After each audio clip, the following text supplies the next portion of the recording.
तो भैया लोग नमस्कार प्रणाम बाटे सबके। आपको छोटा भाई संजय। आज का शाम का टाइम बाटे, आज निकलनी है ना दो के घूमने।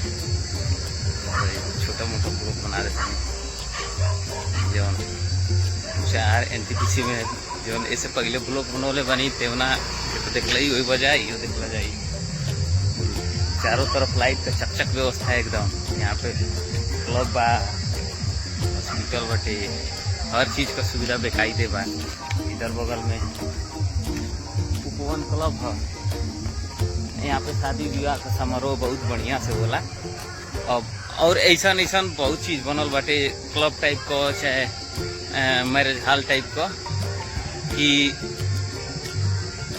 लोग का शादी ब्याह होला। पर्सनली केहू खातिर ना हो, लेकिन फिर भी आदमी यूज करेला जेकर जैसे जरूरत होला, लेकिन परमिशन से होला। तो ऐसे घूमत गेट के सामने अली हर चीज का व्यवस्था बाटे। यहाँ फंक्शन एगो रखल गइल बा, देखावत पीछे लाइट लौकता है एकदम। लाइट तिरंगा कलर का एकदम लागल बा अगल बगल दोनों। स्टेडियम देखौली वहाँ तक लाइटिया गइल बा अंबानी मेन गेट के बगल में। इधर हमके लागत बतौली है ना फंक्शन में कोनो चल के दिखावत है। यहीं पे टाउनशिप बनावल बना, जहाँ जहाँ इंडियन ऑयल हो गए चाहे NTPC हो के बड़े बड़े कंपनी गई टाउनशिप पर्सनली बनावल जाला। जैसे कि बड़े बड़े बाटे इंजीनियर पैसा वैसा जे अच्छा खासा पैसा कमा तो कर खातिर चाहिए। ये जौन गेट देखता बा मेन गेट हो, आ यहाँ में एगो छोटा सा पार्क बनल बाटे। दिखा दे अच्छा तनी है छोटा सा पार्क बाटे। लाइट जलेला, तीर धनुष का जौन सिंबल बनल बाटे, ये लाइट जलेला शाम होला। तो आज के दिन पता ना काहे नहीं लाइट जलत। स्टेप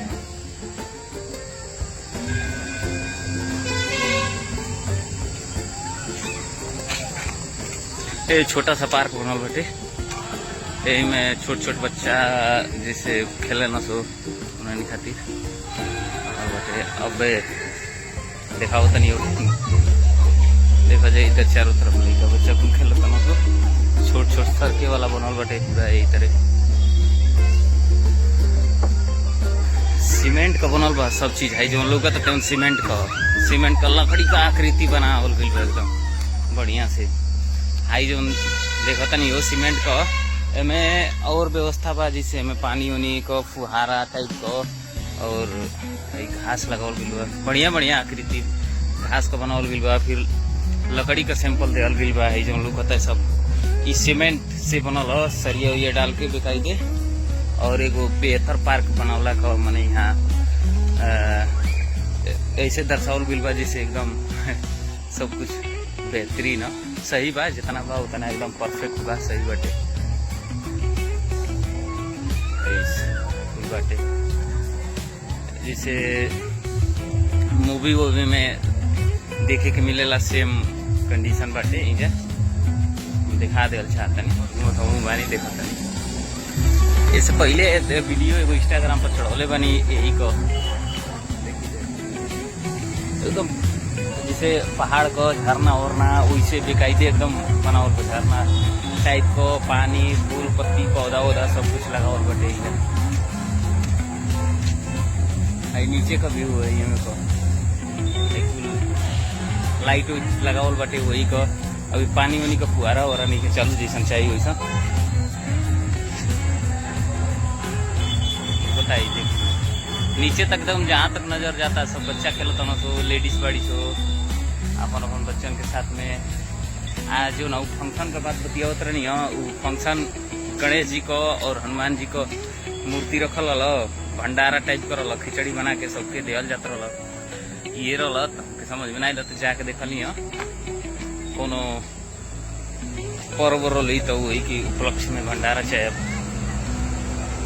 जो भी होगा। शॉपिंग सेंटर में जो मलने वाले रोटी पेड़ पौधा बा एकदम रोड बगली में बाटे।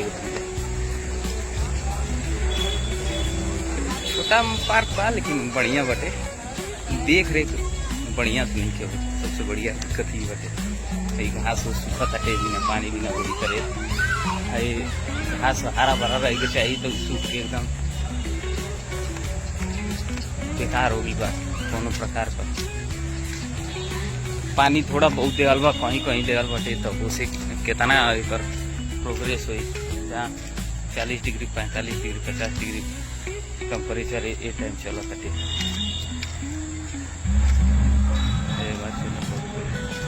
छोटा छोटा कटिंग करके छोटा छोटा आकृति से बनावल गई, बहुत बढ़िया देखे में ठीक लगता है एकदम। जिससे ये एहसास होता कि हाँ एकदम लकड़ी का चीज बाटे। आप जब स्पर्श करके देखला वही ना बुझाता कि साला सीमेंट से बना हो।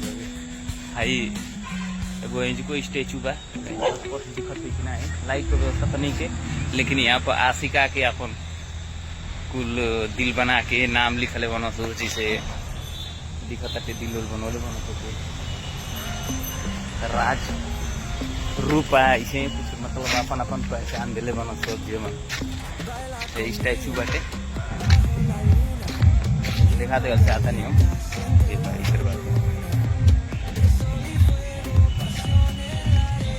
विद्युत देवी तो लिखा हुआ ऐसे कुछ लिखल विद्युत देवी करके। अब वो यहाँ का कौन हिसाब से लिखल बा हमारी समझ से बाहर बाटे।